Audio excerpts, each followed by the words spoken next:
Welcome to the Stephen Mansfield audio podcast.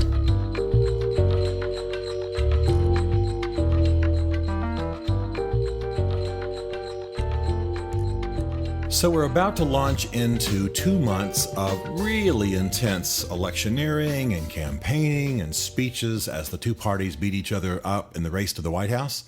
And I'd like to talk to you today about the 7 faith fault lines of this 2012 election season. The 7 faith fault lines. I, of course, observe politics, pay a lot of attention to it, but what I really find fascinating is how faith plays out in politics.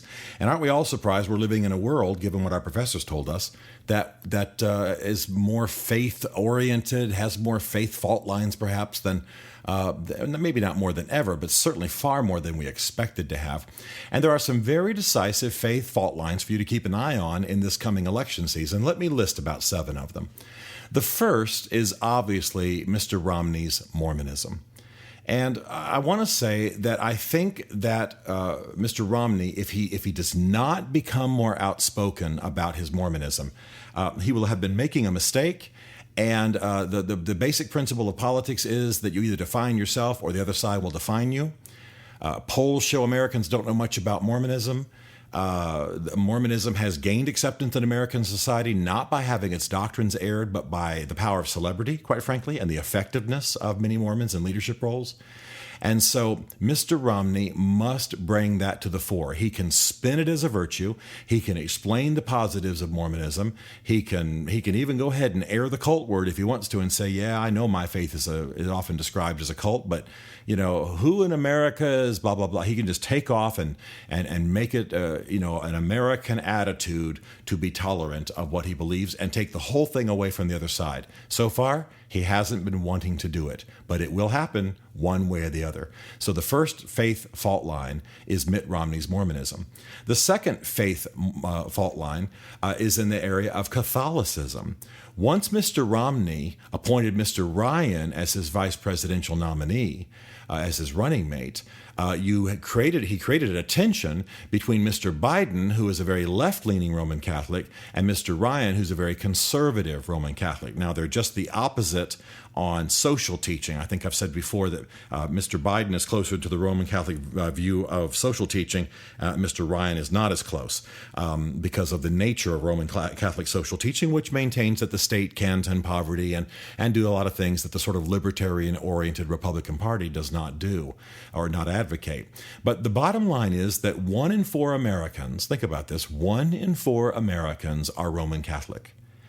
And not only do you have the tensions between conservative Roman Catholicism, championed by Mr. Ryan in this case, and liberal Roman Catholicism, championed by Mr. Biden, but you also have the fact that the man who is called the American Pope, Catholic Cardinal Timothy Dolan of New York, is an outspoken critic of the Obama administration and furious that Roman Catholic institutions are being required to distribute birth control and to perform abortions and so on under the intended provisions of the Obama healthcare law.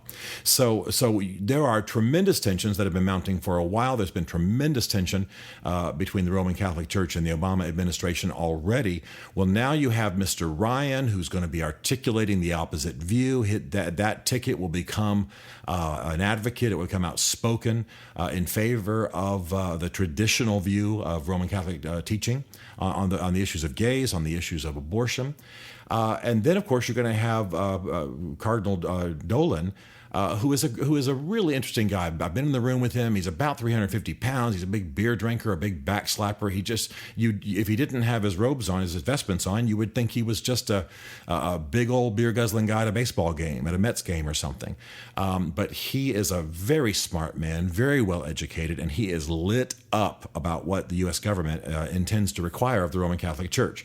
So that's going to be a major fault line. By the way, Catholics are 1/4 of Americans. Evangelicals are another 1/4 of Americans. So half of Americans are either identified with the Roman Catholic Church or they are evangelicals, all of which, at least in theory, are in favor of traditional Christian or / Roman Catholic values. Very, very important to know that. And I think that's going to be, that could, if Mr. Romney does a good job with his Mormonism publicly, the Catholic theme could be an even bigger theme than the Mormon theme in the upcoming election.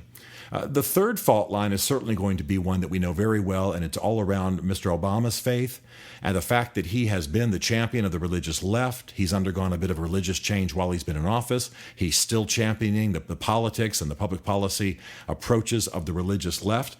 And the question I have is there a religious left? Has it dissolved? Has it become a secular left? A lot of people say that with the influence of the new atheists, with the influence of Christopher Hitchens and Sam Harris and many others, that there isn't really a religious left anymore, that's kind of gone away. Now there's just a secular left, and that Mr. Obama, Christian though he may be in some form, is nevertheless a part of that secular left political movement. It's going to be interesting to see, because it was the religious left that powered his rise last time. Remember, he was doing efforts, there were whole programs orchestrated by Joshua Du Bois, modeled on the youth ministries of evangelical churches, Joshua Generation, it was called, and so on. All of this showed how faith-aware Mr. Obama was. That may have gone away, and we'll see how that plays out in this election. But Mr. Obama's faith and what lines that draws are going to be major themes in this coming election. A fourth theme that's going to be, I think, very large is the whole issue of First Amendment law, First Amendment issues, and how that's played out in the society. What do I mean? Religious liberty. The Obama administration is seen as advocating the widest separation between church and state. It's affected the military. It's affected schools. It's affected religious symbols in public buildings. It's affected whether even Franklin Graham could be asked to speak at a Pentagon event. And this has become such an issue that you'll notice that the nation's leading pastor, Rick Warren, chose not to have a candidates forum this year. My guess is he's not a strong advocate of either candidate. Instead, he's chosen to have a public forum on religious liberty. And this is because, of course, he sees, as many do, the trend being against a traditional understanding of the First Amendment and the religious liberty of that kind that it would have brought about. So no faith forum by Rick Warren this year. Instead, a religious liberty forum. And why? Because of all of these issues, the Roman Catholic issues on contraception and the Obama health care bill, like I say, the military, the courts, the way the courts are ruling, the kind of judges Mr. Obama is appointing. All of this comes down on the First Amendment, and there are going to be major discussions about this, particularly since Mr. Romney and Mr. Ryan are traditionalists when it comes to the understanding of the First Amendment. A fifth issue is going to be Israel, with Iran threatening Israel, and many thinking that some kind of a bombing or at least some kind of a conflict between the two nations is imminent. Israel is going to be a major issue. Many people perceive not only the Roman Catholic Church but Mormonism to be unfriendly to Israel, at least at times in its history. And so the Jewish state, support for the Jewish state, how much Americans ought to support the Jewish state, whether the Obama administration has been backing us off from support of the religious state of Israel. All of that's going to be very, very important. And it's absolutely no accident that on his first international trip as a candidate, Mr. Romney made a trip to the Wailing Wall in Jerusalem. He was trying to identify with that theme. Very, very important. 6, I think this is going to be a much bigger issue than most people think, the whole question of the evangelical stay-at-home factor. Remember that evangelicals number 1/4 of Americans. And some say it's more. I think actually the number is more like 32, 33%, but let's stay with 1/4. And many of those evangelicals, as polled now, as much as 40%, say they won't vote for Mr. Obama, and they can't vote for Mr. Romney. They won't for Mr. Obama because he's pro-abortion and pro-gay marriage and things of that nature, and they can't they won't for Mr. Romney as well because he's a Mormon, a member of a quote-unquote cult in many of their minds. And so you are going to have, I think on both sides, Republican and Democrat, you are going to have a stay-at-home factor, and that's going to be very, very important. It's going to be have an effect on this election. This election is likely to be won by a very, very narrow margin, 1 or 2% max, and it won't take many stay-at-homes from a segment as large as Roman Catholics or as large as the evangelicals to dramatically affect this election. And then finally, one of the things that I'm actually glad to see as a faith trend in this election, particularly in the press, is that we are beginning to hear debate about the actual interpretation of Scripture. I like seeing that. I like that even a mean old cuss like Bill Maher goes to the Bible to see if there's support for what some of the people on the right claim from a religious perspective.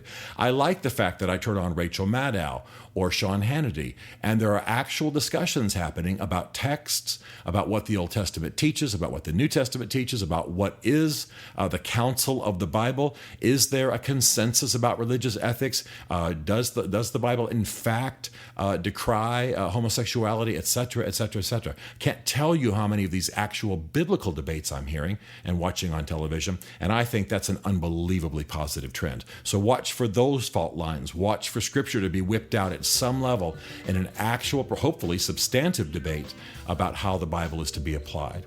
So watch these fault lines. I believe in this election, how religion is handled by both sides is going to determine who wins in 2012.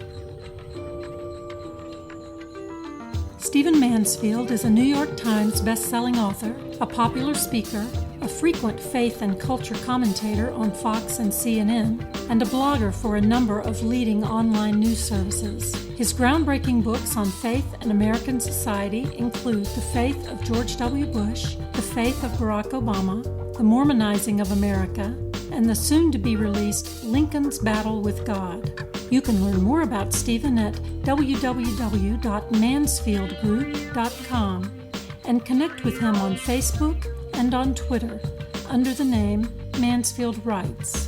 The Stephen Mansfield podcast is produced by Isaac Darnell for Chartwell Literary Group.